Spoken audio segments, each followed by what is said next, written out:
Of course, thank you, Elvan, for making time for this talk. And I'm just kind of, it's quite a pleasure for me to introduce Elvan because having known her for quite some years, I have always been looking forward to get this opportunity of introduce her. So that's actually great. And yeah, we did our graduate studies together, and it's back in Manchester. And during this PhD, of course, it was not the easiest of the PhDs, but having each other's support was actually making things and got us through that PhD. However, some things that I would like to share about Elvan that has been an inspiration that I have never said to her as well, is the fact that her ability to read these publications and grasp the key message in some of the situations that many of us might think of implausible, right? So she would come into the lab and she has read a paper on her way to the lab, or and known exactly what to get out of that paper. So her ability to read and grasp is something that I was always quite amazed with, and actually that might have helped her quite a lot to make some remarkable discoveries that she made. Of course, nothing that our supervisor used to tell her to do, which was to just characterize some stupid phospho-specific antibodies. But she went on to make a discovery that actually for the first time showed how the key two phosphatases do an interplay in regulating cell divisions. This was the first instance that we kind of understood how phosphatases work in cell divisions, because earlier we always used to focus on kinases. After having done a PhD, she went on and took a remarkable step in her career to go to Harvard Medical School and did a postdoc with Tim Mitchison, where she uncovered again and made a discovery about a non-membranous bound organelle, what we would call condensates now, that people have known for decades, but really didn't understand what it's meant for, how it's regulated. And she uncovered the mechanism as to how amyloids, also that people always used to think as pathological, can have a physiological role. And now again, in her current lab, she continues to make these remarkable discoveries. And today we are going to hear about one of them, which she calls as ELVAs, which I would be very surprised if she says that has no coincidence to her name. So with that, it's been a pleasure to introduce you, Elvan, and we'll really look forward to hear about the story and the current story that you have uncovered in your lab.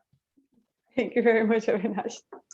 So yeah, so to basically go to answer, because ELVAs, I didn't come up with the name, my postdoc did, but it is true, it has been a constant joke in the lab after that point onwards. So makes us laugh quite a lot. So for those of you who don't know, I am based in CIG, Barcelona, and this is our building. And this is a photo actually I took from the sailing boat last year. So, if you're ever in Barcelona, drop us a note, and I would love to host you here. We are based in a very nice spot. But what I'm going to tell you today is all about oocytes. And oocytes are female germ cells that are present in the female body. Oocytes are formed in the body at around 4 months after conception. So any newborn female baby that you see actually are born with all of the oocytes, like immature egg cells, they will ever have throughout their lifetime. And these oocytes remain in the female body from birth until menopause.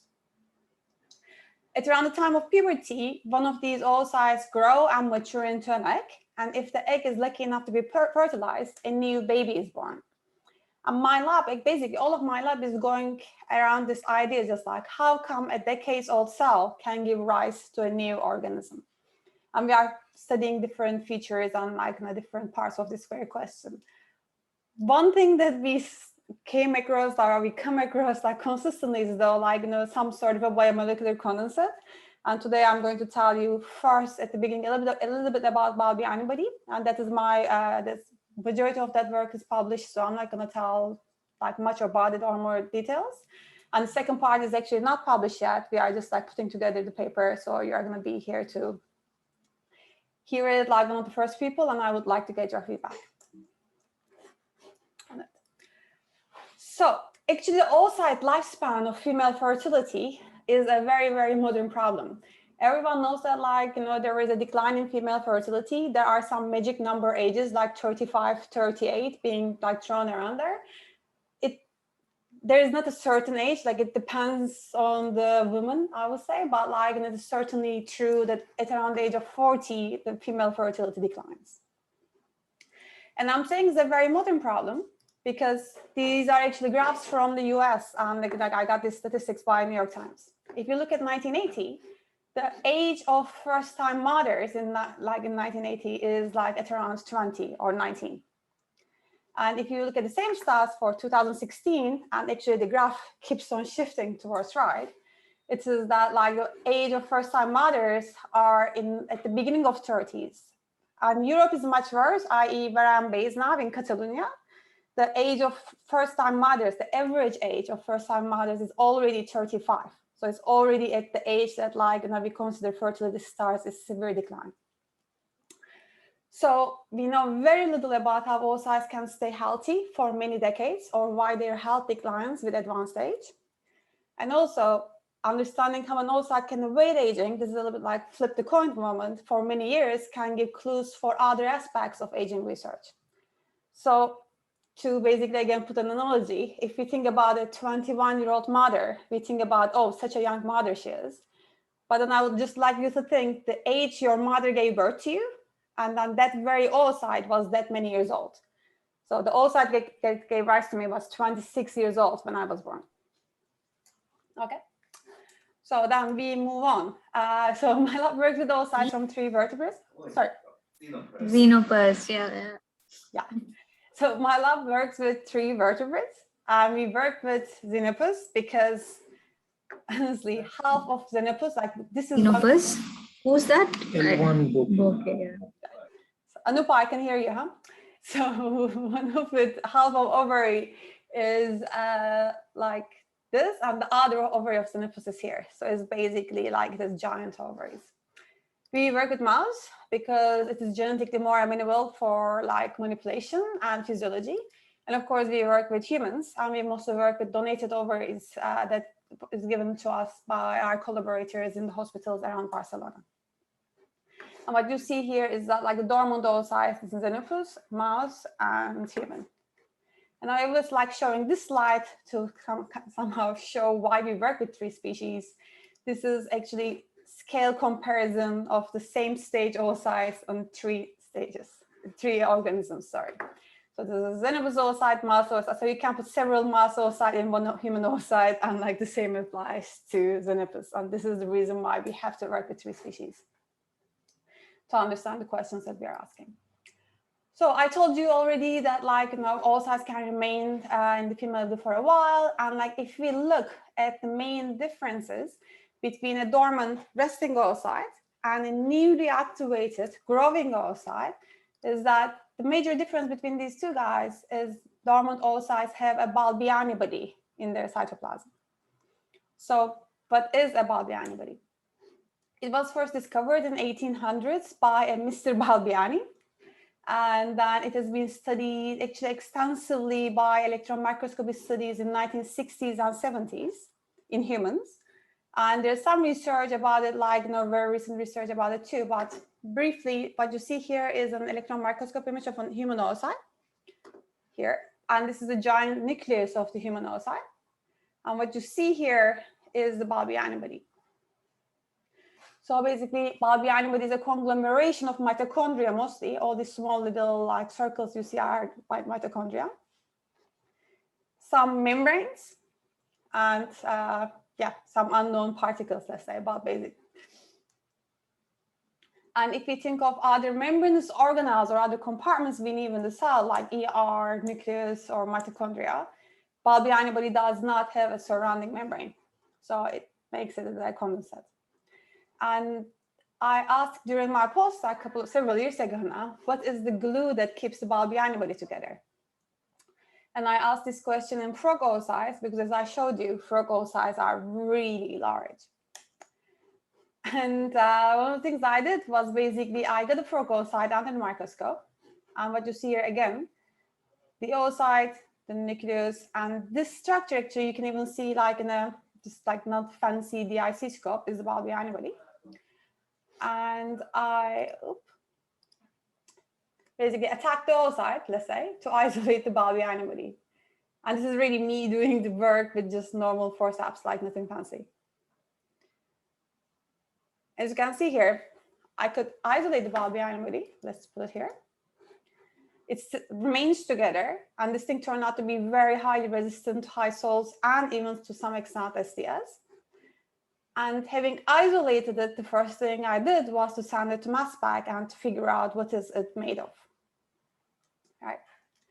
And that basically led us to VELO-1. And then later I showed that, and again, all this work is published, so I'm just going to go very fast here, that VELO-1 actually localizes to the Balbiani body, and moreover, it fills the gaps inside the Balbiani body. Then I later showed that it practically doesn't recover after photobleaching. So it really forms a very stable matrix inside the Balbiani body. And I would like to emphasize here, this thing is 60 microns. So if you are more used to working with human cell lines, this is like 5 HeLa cells in bits. So just like try to think about basically the scale of these things. So the summary is that like the Balbiani body at least in frogs is held together by this like amyloid-like matrix. Then we did lots of work, again, this is published like in dormant oocytes. And as the oocyte grows and matures into an egg, we also found that the VELO-1 protein is still present in the egg, but it is soluble this time. So basically something happens to this amyloid-like protein to solubilize it. And this is one of the things that my lab is currently working on, like, you know, how do you make a physiological amyloid soluble? And also very recently, we found that amyloid-like nature of Balbiani body, which we also probe here with a, like, you know, agrosome dye called proteostat, is also conserved in humans. So if you look at humans, human Balbiani body also same with proteostat. Right. So does anyone have any Balbiani body related questions? Because I'm really going to switch gears here. No? Okay, perfect. Go ahead now, yeah. Then I'm going to the new part, which I'm more interested in. So as I told you before, the offspring does not inherit the age of their parents. And there are two main like lines of research my lab does to understand how do oocytes keep a young cytoplasm. The first part is mitochondrial status and mitochondrial metabolism, and we have like a couple of papers in revision right now about that. But then today what I'm going to tell the story is that proteostasis, meaning protein homeostasis, how do oocytes deal with protein aggregates? And this is an interesting question because the only data out there comes from C. elegans and like from a paper that was published like somehow recently from Cynthia Canyon's lab. And in their paper, Bonnet and Canyon showed that oocytes in C. elegans accumulate protein aggregates throughout their lifespan, which is actually fairly short, a couple of weeks in C. elegans. And just before, and they have inactive lysosomes. Just before fertilization, by sperm signaling, they activate their lysosomes and clear all these protein aggregates and basically start with a fresh cytoplasm, let's say, upon fertilization. Nothing is known about proteostasis in mammalian oocytes. So this was our starting point 2-3 years ago when my postdoc Gabby started, and we started asking questions like, what is going on in mammalian oocytes? First, we checked the acidity or activity of lysosomes, because here, as I said, the lysosomes were non-acidic, non-active in C. elegans up until like fertilization or just before the point of fertilization. But once we looked at the mouse oocytes, what we saw is actually that like lysosomes were completely acidic and thus active in mouse oocytes. So that part of the C. elegans doesn't apply to mammalians. We also showed it in humans later. So lysosomes are active in all stages of oogenesis in mammals. Then we asked, do mammalian oocytes have protein aggregates? And here is actually just very quick recap because many people are again not used to looking at oocytes and oogenesis. This is how an immature oocyte looks like. And here, maybe what you should focus on is the nucleus here, right? So this is a nucleus. It means that this oocyte hasn't started meiosis yet. Then it starts meiosis, so its nuclear envelope breaks down. And then when it basically finishes, like, so basically it gets arrested in metaphase 2. And at that point, you see the first polar body. Upon fertilization, it excludes the second polar body and continues like develop. So basically, I would like you to pay attention whether an oocyte has a nucleus, meaning it's an immature oocyte, or it does not have a nucleus and have a polar body. It means it's an unfertilized egg, like it's finished, like started and finished the maturation process. Okay. So when my postdoc Gabriele started, he basically used this dye proteostat, and theory detects basically crowded environments in the cell. And we asked whether oocytes have any compartments or protein aggregates. And we were surprised to find that like the oocytes have this like 5 to 20 micron like blobs, let's say, in their cytoplasm. And this is a nucleus, so it's an immature oocyte. And then Gabriel later showed us actually these compartments overlap with LAMP1, a lysosome marker. Keep in mind that, like, you know, if this was a giant lysosome, it will just be like a membrane staining. The fact that it is like completely crowded, it means it's like several lysosomes inside one compartment. And I would like to again like point out there are several other lysosomes inside cytoplasm. So not all lysosomes are in here, but like there are cytoplasmic lysosomes and there are some lysosomes inside these compartments. Okay. And then later, Gabby actually went on to check with several different markers what these like compartments have. And we checked an endosome marker, and they stained with endosome markers. They have early endosomes. They have autophagy markers like LS3B. And also they have ubiquitin conjugates, meaning they have ubiquitinated proteins in them. So in short, one day I came to the lab and Gabby came and told, like, I named them. And I was like, what? And he named them ELVAs, endolysosomal vesicular assemblies. So it was actually completely out of my hands, but it also fits to the description. They are endosomal, lysosomal, and like lots of vesicular assemblies. And we continued characterizing these guys. And we actually collaborated with Dresden's EM tomography unit. And what we found is that ELVAs are full with membranous organelles.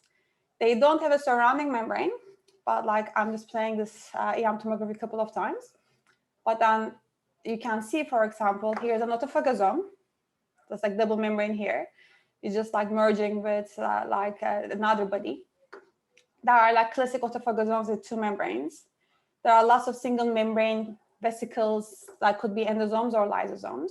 There are several multivesicular bodies. And every now and then there are like clathrin-coated vesicles. Like, you know, that's exemplified by this like very dark things, right? So we were more interested in these units because like they basically have all of the degradation machinery inside the cell. Okay. So next we checked whether they show any structural changes during oocyte maturation. And for that, what we did is that, again, I put here as a reminder of like different stages of maturation, is that what you see here at the beginning is we labeled ELVAs with a membrane dye, and we let the oocyte mature in vitro. What you're going to see is like the immature oocyte starting the nucleus, but throughout the movie, it's going to go through nuclear envelope breakdown and going to arrest as a mature oocyte. Nucleus is gone now. And it's going to pop up the polar body, I guess, from here. Oh, from there. Okay. So basically, in an immature oocyte, ELVAs are distributed throughout cytoplasm. But almost immediately after nuclear envelope breakdown, almost immediately after the mitotic resumption, basically, they go to the cortex. And they remain at the cortex throughout oocyte maturation. Okay. So Gabby quantified these things, obviously. This is basically as different maturation stages, like less mature to zygote. And we found that, like, you know, oocyte, the ELVAs corticalized throughout oocyte development. And we also looked at when do they disappear? Do they stay around forever? And they disappear at 2 cell stage embryos. You can see in the immature oocyte, they are cytoplasmic, then they go more cortical, and here is the waxy projections. And then in zygote, they are still cortical and they start getting smaller, but like they are still there. And in 2-cell embryos, they are like barely there. It's very hard to detect them anymore. So we asked how their corticalization is regulated, and one clue came from the fact that they have lots of actin inside them. And like when we treat them with an actin poison, there's also accumulation of actin inside ELVAs. So we incubated oocytes in the presence of the MSO. This is like a control that we just don't let them mature. We just keep them as they are, immature, or in the presence of an actin poison or a microtubule poison. But the long story short, this is how a control oocyte looks like. Basically, right after you see nucleus disappear, ELVAs corticalize. But in the case of cytokalism D, they're frozen. Like they more or less stay at the same place. So ELVA corticalization is actin dependent. And in enocodazole, although the oocyte very much hates it, ELVAs still corticalize in the presence of microtubule poisons. Okay. So then we concluded that the corticalization is actin dependent. Then we next asked the classic question, what is the glue that holds ELVAs together? Because this is like a very impressive 15, sometimes 20 micron conglomeration of different organelles. And for that, we actually had to go through step by step. We first were wondering whether ELVAs are dynamic, because as you might have noticed in previous movies, they sometimes merge with each other. So first we frapped actually a couple of this. We used a transgenic mouse where the autophagy marker is labeled. But here, keep in mind, this marker faces inside of the vesicle. So basically, this is like less mobile than like what the structural protein would be. But then if we frap or put a bleached region, like in the middle, even after 2 hours, there is no recovery. And basically, this is also the movie that you can see. There's lots of autophagic vesicles going in and out of ELVAs, but like the middle section stays in without any recovery. So Gabby quantified it, and we showed that like basically there is no recovery of ELVAs with this marker. And we enjoyed this because no recovery actually means we can isolate them. You know, if you remember from my first video of Balbiani body, we are really, again, changing scales in the sense that Balbiani bodies are 60 microns, so isolating them was easier. These guys are 5 to 20 microns, so it's getting like harder and harder to try to manually isolate them. But then we gave it a go. And this is wide field images that you could see, like, you know, here is actually where the ELVAs in the transgenic oocytes are marked. And once we just like mechanically lyse the oocytes, ELVAs stayed together. And we were like, great, then we can actually FUX isolate them. And that's what we did.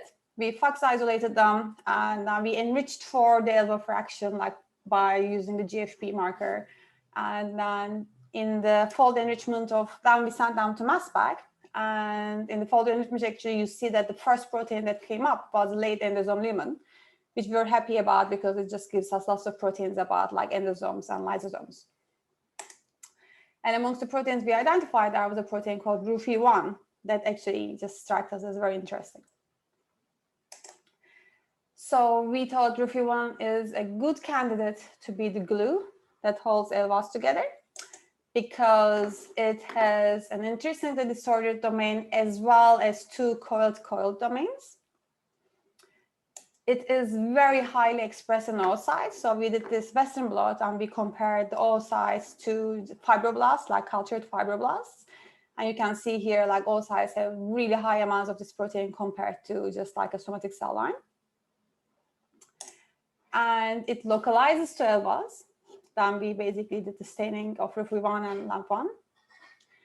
And also there are a couple of papers in the literature that shows that if you overexpress RUFI1 in HeLa cells, it just like shows like conglomeration of membranous organelles. And we were like, okay, let's go for it. And then we also overexpress RUFI1 in HeLa cells just to basically make sure that like what we see is right. And it is true, like overexpression like gives us these like condenses in HeLa cells, and this is the wild type.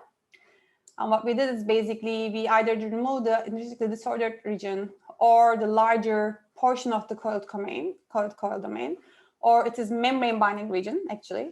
that I didn't explain before. As you can see here, full length, especially in some cells, like forms these giant condensates. If you remove the IDR, they are much smaller in comparison, but they still do form condensates. In the one that called domain is gone, the protein is practically soluble. And presence or absence of this like lipid phospholipid binding domain is actually not really affecting much. All right. So then we actually contacted Marina Schu's lab in Göttingen, and we asked them whether we could use their a technique to force degradation of proteins. Because if you are not familiar with this trim array, what you can do is like you can inject an antibody against a protein with an E3 ligase inside the oocytes, and your protein of interest gets degraded. And this is a very powerful technique. The only flip side is that, like, you know, if your protein is very highly concentrated in a cell, which our protein is, you may not be able to degrade everything. But then we just decided to give it a go, and like, you know, like a post-second Melina's lab, like, this is really talented. So this is the mock injection that you will see, and this is the ELVAs are tagged. And what you will see here, they are just going to do nothing much. They are just going to basically go around the cell and get brighter. And then once we inject it with the RUFI1 antibody, if you follow the ELVAs, they are getting like incredibly small over time.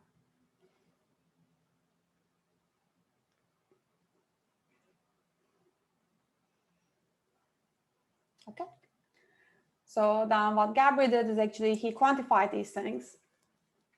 Like he quantified mock injected and RUFI1 antibody injected oocytes. And then he found out that not only their volume decreases quite a lot, also the number of ELVAs per oocyte decreases quite much. So from this, like, you know, we are somehow confident to say that like RUFI1 is the glue that holds ELVAs together. And then we asked, and then we injected, actually, sorry, I was gonna skip this slide in my mind. RUFI1, once we injected RUFI1 into oocytes, it goes to ELVAs, again, like, you know, forms these basic like forms you can see here. And then they also merge over time. And moreover, if we actually frap RUFI1 GFP ELVA, it recovers actually slowly, but like there's recovery. Keep in mind the first actually frap that I showed you was an internal luminal autophagosome protein, but this is probably the structural protein that holds ELVAs together, so its internal recovery is faster. So once we quantify it, as you can see here, like there is like medium-sized recovery, I would say, like within 3 minutes, compared to 0 recovery of 2 hours, like from the previous example. So from these, we basically just like, you know, and over time, if we just check average ELVA number or average ELVA volume per oocyte, we saw that their number decreases and their volume increases with time. Again, telling us that like they merge over time and like they just kind of tend to form larger and larger condensates. Therefore, from this part, we just concluded RUFI1 forms biomolecular condensates in oocytes without going too much into detail, like what kind of condensates they are forming. Because we are more interested in what is the function of ELVAs. And for here, basically, I will just like take a step back and we just will say that like we found it particularly interesting that ELVAs disappear at the time of the zygotic transcription starts. So there's a lot of information that like maternal RNA is degraded in mouse at around the 2-cell embryo stage. Because zygotic RNA transcription starts here, and the common notion is that like you don't want the maternal RNA or maternal proteins to be around so much, because there is going to be new like zygotic proteins like zygotic RNA being around and things might be incompatible. And as I said, ELVAs disappear at around this time too.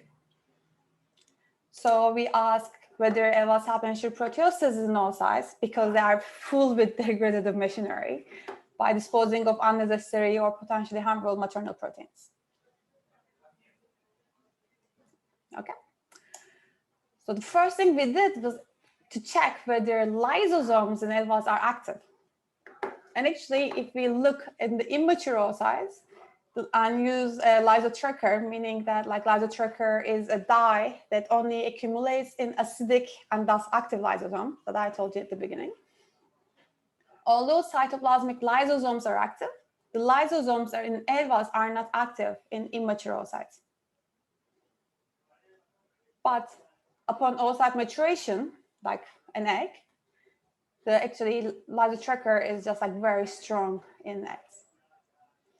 And once we quantify that, you will see that like the lyso tracker intensity really increases over time over maturation in oocytes. And we also quantify the lyso tracker intensity in cytoplasm just to ensure that this is not like a dye accumulation, like random thing. And in the cytoplasm, the lyso tracker intensity do not change within the same period of time. So this is basically like the specific like an intensity increase. Then we looked back to our facts list that, after we isolated ELVAs, and we just looked whether there's an interesting proteins that could be ELVA cargoes. Not the structural protein holding them together, but some proteins that can give us a clue for their specific function. And we were actually interested in these two proteins because they are considered, let's say, maternal proteins. And if you look at their transcript levels, both of their levels are very high in oocyte. They get completely degraded, like gone, in like 2-cell, 4-cell stage or embryos, because they are necessary to specify inner cell mass. So they are really important for like later stages in embryonic development. But then for some reason they are completely degraded, especially the maternal product is degraded upon like oocyte like growth. So we pick c-Kit actually like to work on it because it's a membrane protein and we have more tools to work on it, because one annoying thing to work with oocytes is that you always work with primary cells, meaning that I can't come to the lab, or my people can't come to the lab and work with cell lines. They have to go downstairs to the animal facility, sacrifice an animal, isolate oocytes, and like just start the whole day. So like the number of tools we can use is actually very important for us.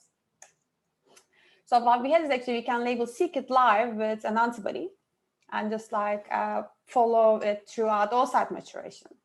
What you see here is a c-Kit labeled, and c-Kit is a membrane protein, and I think this is a MAX-Z projection. That's the reason why it's very dirty. And FM4 labels ELVAs is a membrane marker. What you're going to see here is an oocyte, immature oocyte, going to go through maturation. So to play it more slowly, c-Kit is in the membrane at the beginning, and then we release the oocytes from their arrest, and at around the time the nucleus disappears, c-Kit starts going into the oocyte and specifically into ELVAs. And you're going to see it is more and more concentrated than ELVAs. And then once actually the oocyte is mature, right here, like it's an egg, the c-Kit is almost entirely in ELVAs, and there is none left in the plasma membrane. So next we ask whether is everything on the plasma membrane gets endocytosed unspecifically, or this is specific for c-Kit. And for that, we use another protein, and this is the quantifications.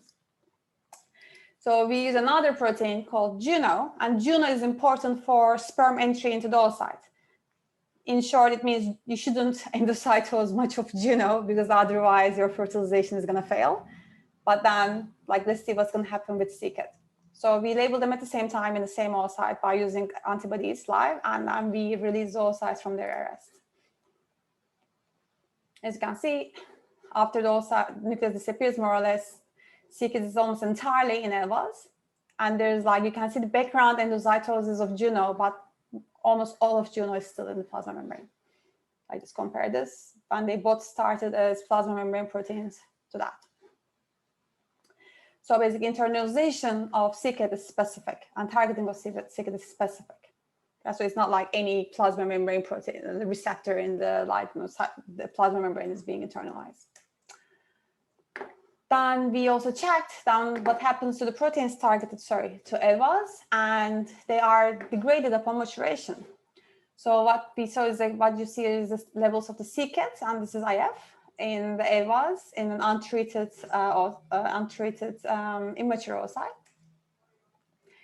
And if we treat during the maturation process, this oocyte, the lysosome inhibitor, c-KIT is at much higher levels, so it accumulates in the ELVAs. And this is the quantification of like several experiments on several oocytes. Moreover, we also show the same thing for ubiquitinated proteins. In immature oocytes, if you remember, I told you that ELVAs actually accumulate this like ubiquitinated proteins. And in mature oocytes, we couldn't see any ubiquitination inside ELVAs. And what Gabriel did is basically he matured oocyte in the presence again of a lysosome inhibitor. And then we again started seeing like these experiments are done at the same time, like ubiquitinated proteins. Meaning that like also the ubiquitinated proteins gets degraded in ELVAs upon maturation. So like an overall outlook or summary, like ELVAs are novel membranous compartments filled with membranous organelles. I guess, joke to me, they are like the Balbiani, but in the sense that they are membranous organelles in a membranous compartment in an oocyte. And they are not degradative for the majority of the lifespan of the oocyte, but become degradative upon maturation. So it is more like, I see them more as like a trash can. So you put things in that you don't want to cause trouble, but like only upon maturation, you basically just trash the trash can. And many proteins targeted ELVAs are maternal proteins that need to get degraded upon proper embryonic development. And here I would like to stop and take any questions. Sorry, here we go. And this is majority of the work of Gabrielle and my postdoc, and like, you know, like I would like to thank all of my lab and collaborators.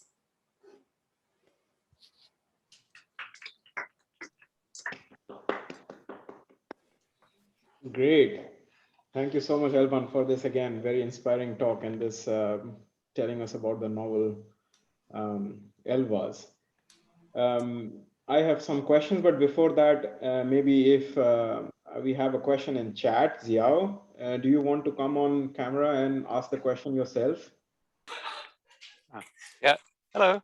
Hello. Yeah, I'm David, sorry, I'm registered. Hi, David.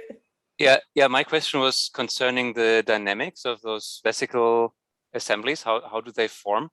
Mm-hmm. Do you think it's the scaffold protein that forms the condensate first, and then you see membrane-bound organelles partition later on?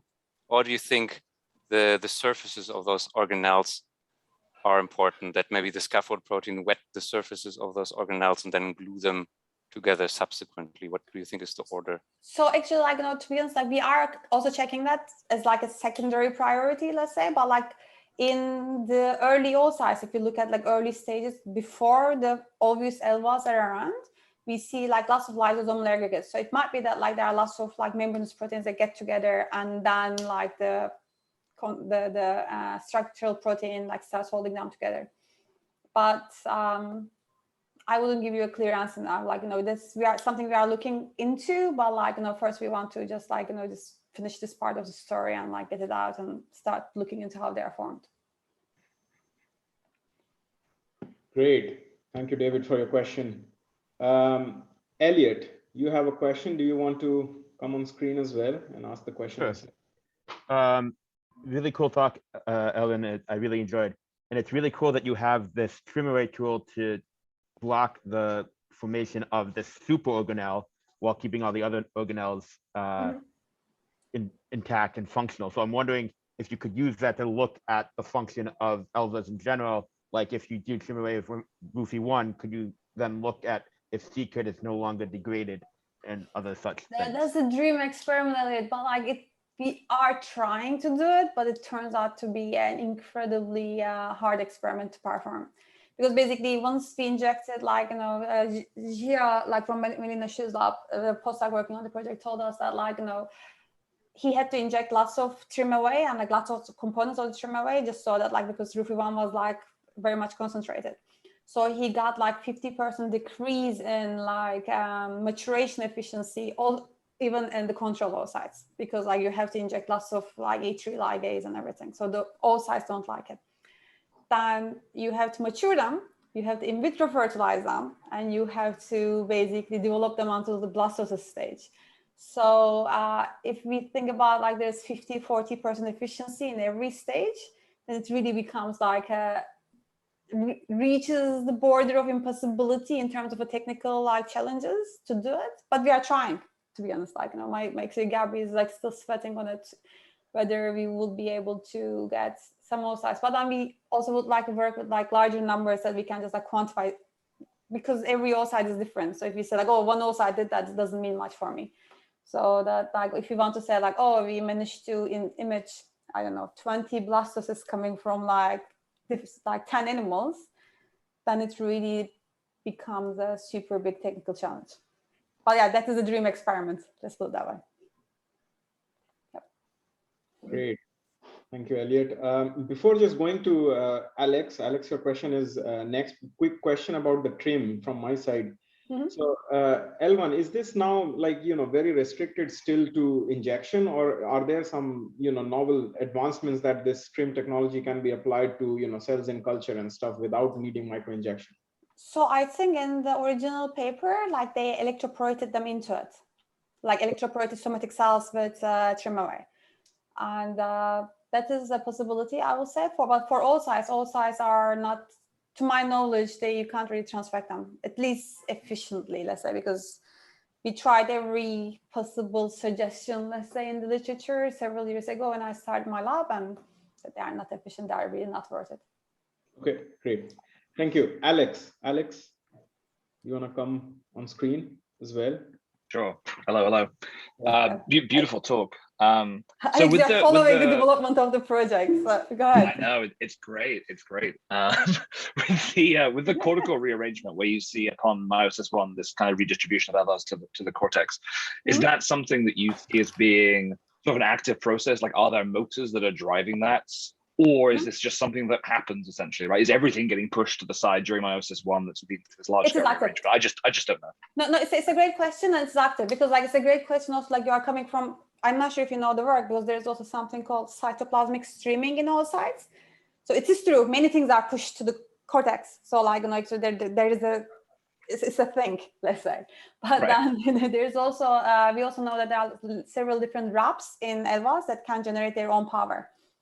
So basically, we think that like ELVA corticalization is an active process. So, but we did check on it. We did check whether it is like just cytoplasmic streaming that they are just happening to be there. But no, the answer is no. It's active. Very cool. Awesome. Thank you. Great. Thank you, Alex. Shruti, do you want to come on screen as well and ask your questions? Shruti, you around? Yes. Or you are on the kitchen table? I don't know. Oh, yeah. There, yeah. Do you want to unmute yourself? Hello?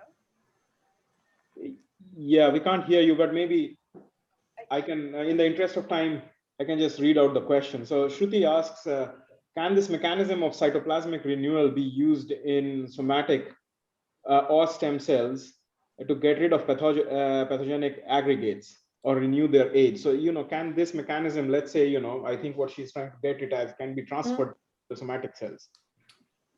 In theory, it could, or like, I think it's also totally worth, for example, looking at like lysosomal aggregation, lysosomal conglomeration, or like RUFI1 conglomeration in different cell types.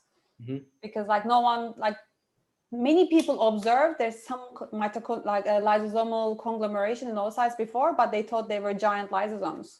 Because like no one really paid attention to it, like really in the field. So if we actually scan through papers, we see many papers just labeling ELVA saying the lysosome, like a large compartment, and we're like, okay, like it's not.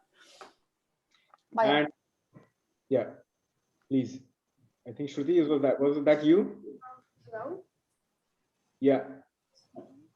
We can hardly hear you though. Okay, the microphone is being passed. Hello? Hello. Much better. Yeah, I just was thinking about some contrary concept that could it be possible that there are some kind of mechanism of, you know, transgenerational inheritance kind of thing? Because we only think of like everything to be cleared out, all the mRNA. But could it be that there are some mechanisms that wants to preserve some of the, you know, previous generation stuff that might be kind of useful? We entertained that idea, I have to say, but like them being degradative, I would say goes against that idea. Yeah. Because like we actually at the beginning, we weren't sure whether they were ELVAs for storage or degradation, because if you think of it, they could have been for storage too.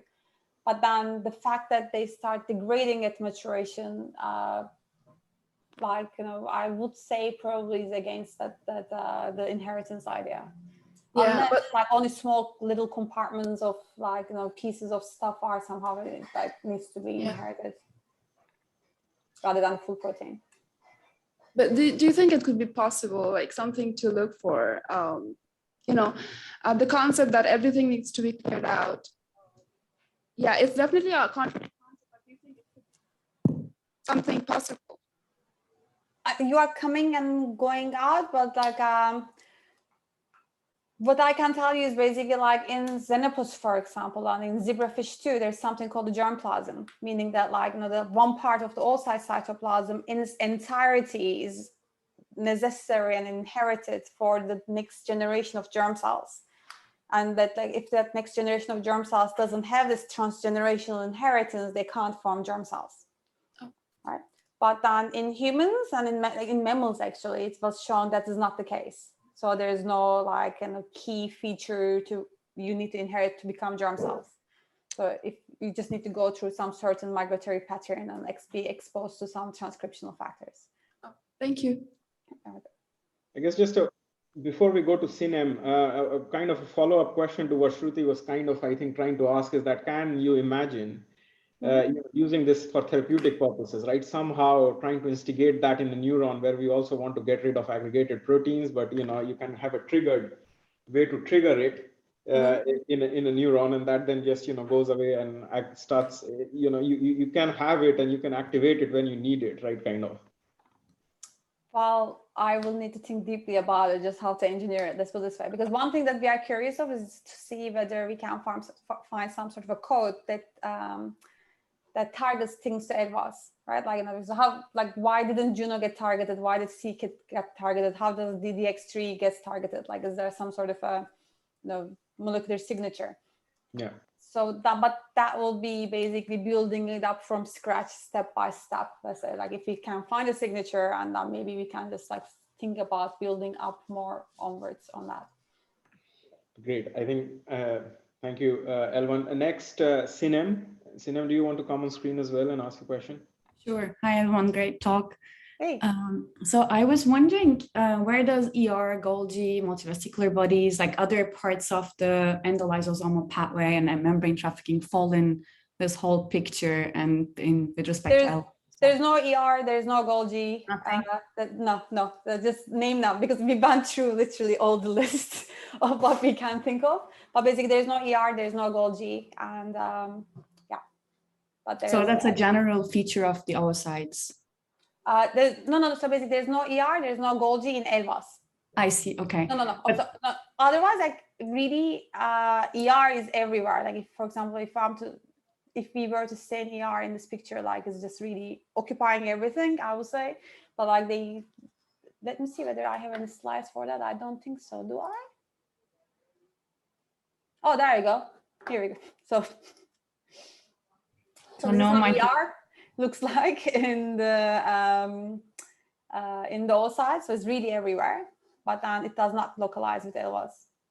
Like, it's just basically it goes in and out, but like majority of it doesn't localize. There's no mitochondria. Mitochondria is like completely excluded. And also the Golgi is like not in ELVAs. So that maybe also suggests like a particular endosomal route is used for trafficking things to ELVAs, because, you know, retrograde transport and other things are completely skipped in general. Exactly. Yeah. Cool. Great. Thanks. Great. Thank you, Sinem. Giulio, if I pronounced it right. Hi. Yeah. Hi. Yeah, it's Giulio. I was wondering if you have an idea if when your oocytes age, so like women of like 30, 40 years old, have ELVAs with different properties, like more condensed or like more rigid than younger women, or like young female of any species. Like, Julie, you are completely onto something. I don't want to answer this question before I know the answer, though. Like, we are totally working on that, right? Okay. Okay. Let's put it that way. You're totally onto something. But like, if the data is not super solid right now, I don't want to tell an answer and like go the other way later. I'm glad that I wasn't completely off track then. No. You're totally on something. Yeah. Cool. Okay. I'm glad to know that. Thank you.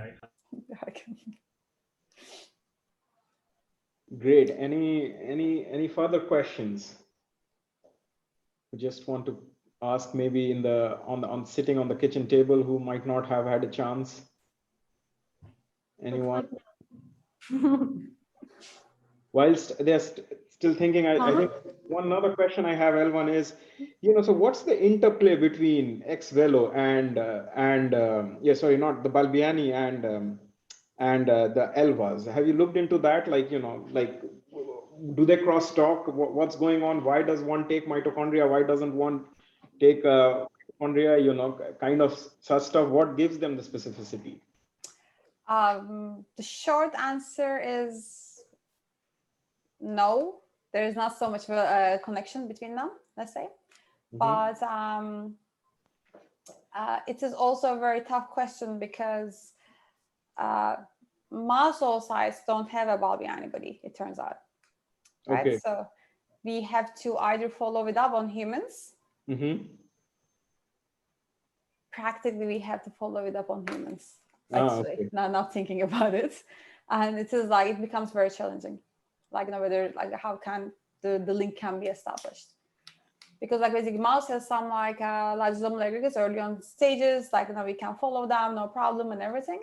But then I don't know like how it's going to be relevant in the Balbiani body context. And a follow-up question is that you looked at, so there are definitely lysosomes that are active in the background, right? Which do exist. Yeah. So you just think that they are just not enough, or the activity is not enough with those free lysosomes, and it has to be from, activated by this kinase c-kit in order to do that. And so that's the question, right? Like, so it looks like basically the c-kit and co is like targeted to ELVAs at a very certain time. So I can just like, one explanation would be maybe just at the maturation step that you need like a much larger capacity for degradation, because you will need to degrade many things. So that's where ELVAs kick in, and like they just basically this extra boost to mature proteins, like to degrade proteins. Or actually that is main thing thinking about it, because you're right, because there are active lysosomes in the cytoplasm, but like if you look at c-kit and everything, they just go into the ELVAs, not to the cytoplasmic ones. Yeah.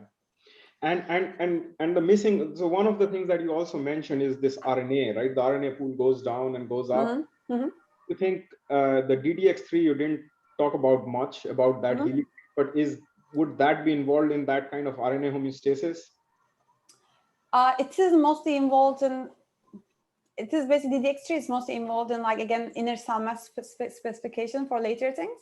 So yeah, when I said DDX, right, it's involved in some RNA process. So okay, it might be. Great. Okay, we are almost at the top of the hour. Any further questions? Yeah. Can you hear me? Yes, Diana. Hi, this is Diana. Yeah. Beautiful talk. I was just wondering if you have any insights and, potential genetic or transcriptomics data out there that connects some of the proteins that you found in ELVAs with perhaps infertility. I mean, c-kit is, if you don't have c-kit, you are totally, you can't form an embryo, right? So like, basically you don't have inner cell mass and you die. And DDX3 knockout is, I think, also, it's just like you can't form a viable embryo. So it's not infertility. These things actually, like many of the things that we work with, is more like, it's just like embryonic death, let's say. So it just goes before that. And for example, not RUFI1, but RUFI3, a very close family homologue, again, like is embryonic lethal. So, yeah. Beautiful talk, Elvan. Thank you so much. Thank you. Thanks. So I think if that's it, then thank you so much again, Elvan, for this wonderful talk. No, thank you for the feedback. As I said, like it's just like we're just putting it together now, so it's just like good to like have all the feedback now. Looking forward A little round of applause for you. And I think the recording would be soon available as well, so people do go back, and if you want to listen to the talk again, and reach out to Elvan for further feedback or questions, I guess. If I could just like send me an email, please. Yeah. Yeah. Perfect. Sounds good. We can include it with the recording on condensates.com. Yeah. And anybody left, hope you enjoyed our show and join us again in November. Good to see you all, and thanks again, Elvan. Thank you. Thank you. Bye-bye. Ciao. Bye-bye. Bye. Bye. Bye.